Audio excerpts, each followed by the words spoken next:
Start. उच्च न्यायालयों का अपीलीय अधिकार क्षेत्र भी दीवानी और फौजदारी दोनों प्रकार के मुकदमों तक विस्तृत है।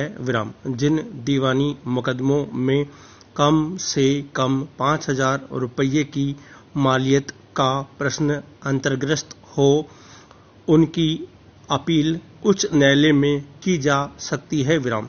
फौजदारी मुकदमों की अपीलें न्यायालय में की जा सकती है यदि उनमें कानून का कोई महत्वपूर्ण प्रश्न निहित हो। यदि सेशन कोर्ट ने किसी अभियुक्ति को मृत्युदंड दिया हो तो उस दंड की संपुष्टि उस न्यायालय द्वारा अनिवार्यतः होनी चाहिए। यद्यपि भारत एक संघ है, परंतु अन्य संघों के विपरीत भारत में संविधान द्वारा एकतापूर्ण न्यायपालिका और एक ही मौलिक विषयों के समूह की व्यवस्था की गई है।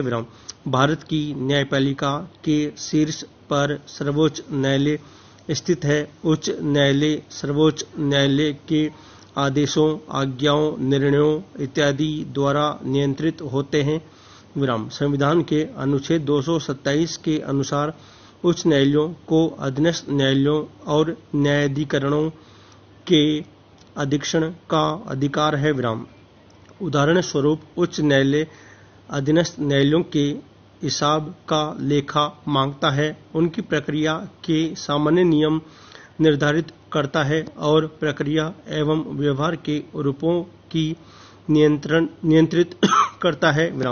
उच्च न्यायालय यदि अनुभव करे कि उसके अधीनस्थ किसी न्यायालय में कोई ऐसा मामला विचाराधीन है जिसमें कोई महत्वपूर्ण संवैधानिक प्रश्न निहित है, तो वह उस मामले को अपने समक्ष मंगवाकर उसका फैसला खुद कर सकता है या अंतर्ग्रस्त संवैधानिक प्रश्न का निर्णय करके उसे फिर से अधीनस्थ न्यायालय के पास भेज सकता है। उच्च न्यायालय अधीनस्थ न्यायालयों के पदाधिकारियों, लिपिकों, वकीलों इत्यादि के लिए भी नियम निर्धारित कर सकता है। उच्च न्यायालयों के क्षेत्राधिकारों में 2 दिशाओं में बढ़ोतरी हुई है।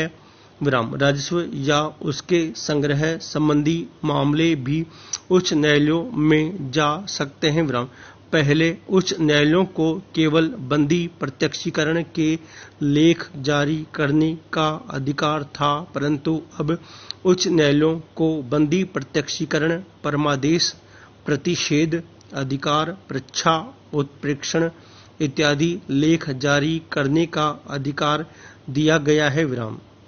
इन अधिकारों का प्रयोग केवल मूल अधिकारों के रक्षार्थ ही नहीं बल्कि अन्य कार्यों के लिए भी किया जा सकता है।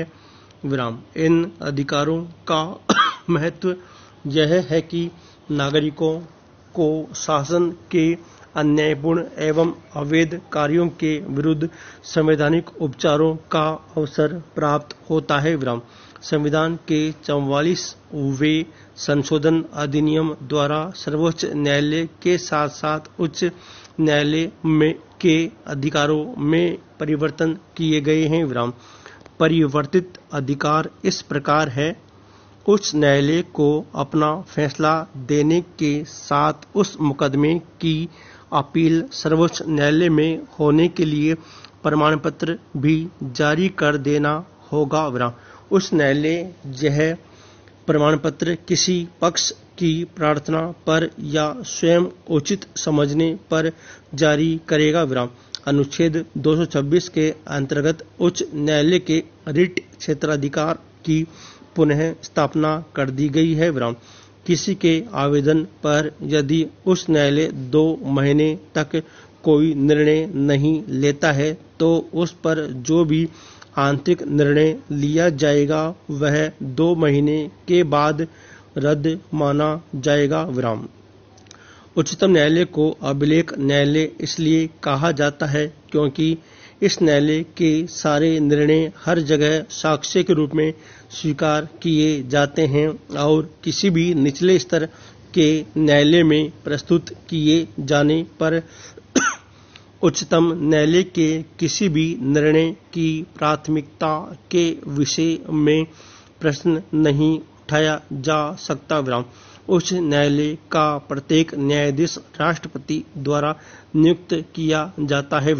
उच्च न्यायालय के मुख्य न्यायाधीश की नियुक्ति करने में राष्ट्रपति भारत के मुख्य न्यायाधीश से और उस राज्य के राज्यपाल से परामर्श करता है। Paragraph change. भारतीय संविधान के अनुसार उच्च न्यायालय राज्य न्यायपालिका का सर्वोच्च न्यायालय है। संविधान के अनुच्छेद 214 के अनुसार प्रत्येक राज्य के लिए एक उच्च न्यायालय की व्यवस्था की गई है। यह आवश्यक नहीं कि प्रत्येक राज्य के लिए एक पृथक उच्च न्यायालय हो। संविधान के अनुच्छेद 231 के अनुसार संसद कानून 2 या 2 से अधिक राज्यों या 2 राज्यों और 1 केंद्र शासित प्रदेशों के लिए संयुक्त उच्च न्यायालय की व्यवस्था कर सकती है। उच्च न्यायालय राज्य का सबसे बड़ा न्यायालय है तथा राज्य के अन्य न्यायालय उसके अधीन होते हैं। संविधान द्वारा सर्वोच्च न्यायालय के न्यायाधीशों की संख्या निश्चित की गई है, परंतु राज्य उच्च न्यायालय के न्यायाधीशों की संख्या निश्चित नहीं की गई है। उनकी संख्या राष्ट्रपति पर निर्भर करती है।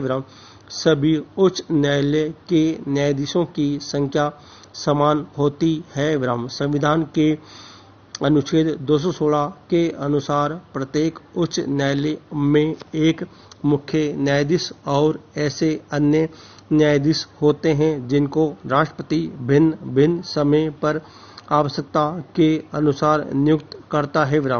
साथ ही अनुच्छेद 224 में यह भी प्रावधान है कि नियमित न्यायाधीशों के अतिरिक्त कुछ अन्य अतिरिक्त न्यायाधीश भी 2 वर्ष के लिए नियुक्त किए जा सकते हैं।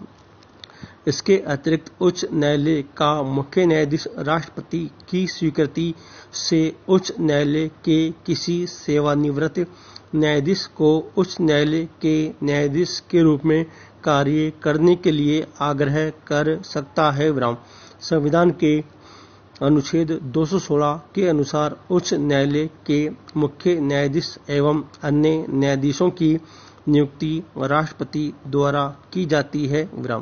अनुच्छेद 317 के अनुसार मुख्य न्यायाधीश की नियुक्ति करते समय राष्ट्रपति सर्वोच्च न्यायालय के मुख्य न्यायाधीश तथा संबंधित राज्य के राज्यपाल का परामर्श लेता है।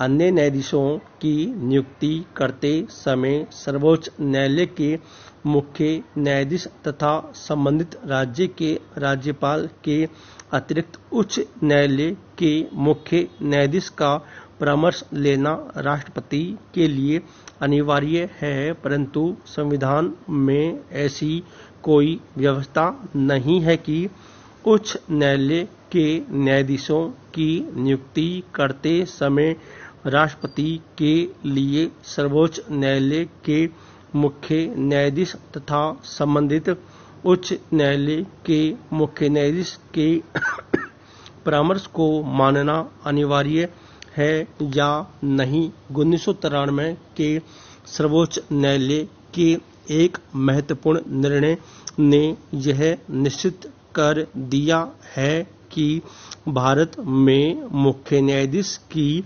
सहमति के बिना किसी उच्च न्यायालय में किसी न्यायाधीश की नियुक्ति नहीं हो सकती है। यदि उस न्यायालय में मुख्य न्यायाधीश का स्थान किसी कारणवश अस्थायी रूप से रिक्त हो जाए, जो राष्ट्रपति उस न्यायालय के किसी भी न्यायाधीश को कार्यवाहक मुख्य न्यायाधीश नियुक्त कर सकता है।